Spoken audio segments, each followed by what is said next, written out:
물을 정상적으로 마시는 경우라면 굳이 물을 더 먹더라도 피부 보습에 개선 효과가 나타나기는 어렵다고 말씀드릴 수 있겠습니다. 또한 여기서 평균 물을 적게 마시는 경우에 1.7리터 정도의 물을 마신다고 말씀을 드렸는데요.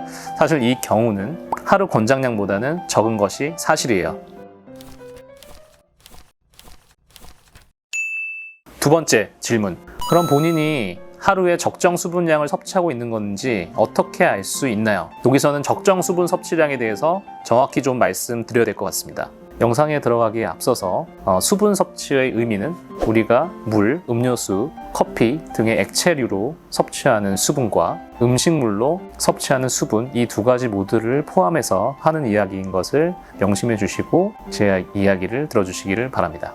우선 적정 수분 섭취량 이상의 물을 많이 마시게 되면 어떤 문제가 생기느냐에 대해서 말씀드려야 될 것 같아요. 너무 많은 양의 물을 섭취하게 되면 우리 몸에 있는 전해질, 예를 들면 나트륨, 칼륨 이런 전해질들이 너무 희석이 되게 돼요. 나트륨이 희석이 되게 되면 저나트륨 혈증이라 그래서 전해질 균형이 깨지게 됩니다. 그런 경우 어지럼증, 구토 등 증상 등이 나타날 수가 있어요. 그래서 적정 수분 섭취량을 넘어서는 수분을 섭취하시는 것은 건강에 좋지가 않습니다. 그러면 적정 수분 섭취량에 대해서 한국인을 기준으로 말씀을 드릴게요.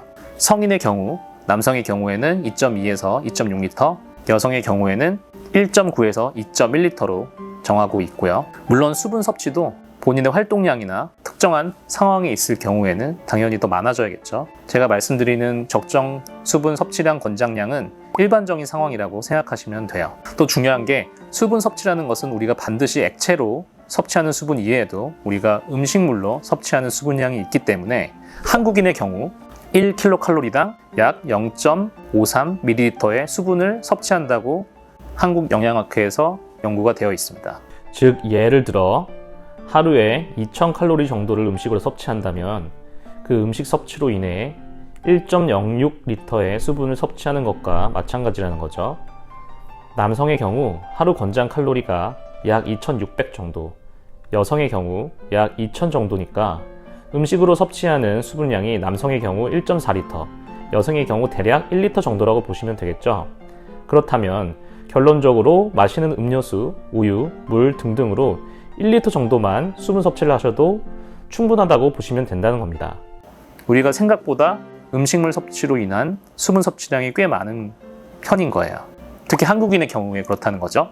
다만 급격한 다이어트 등으로 본인이 섭취하는 음식물로 인한 칼로리가 매우 낮을 경우에는 당연히 필요한 수분 섭취량을 다른 액체로, 즉 물로 보충해 주는 것은 매우 중요하다고 할 수 있겠습니다.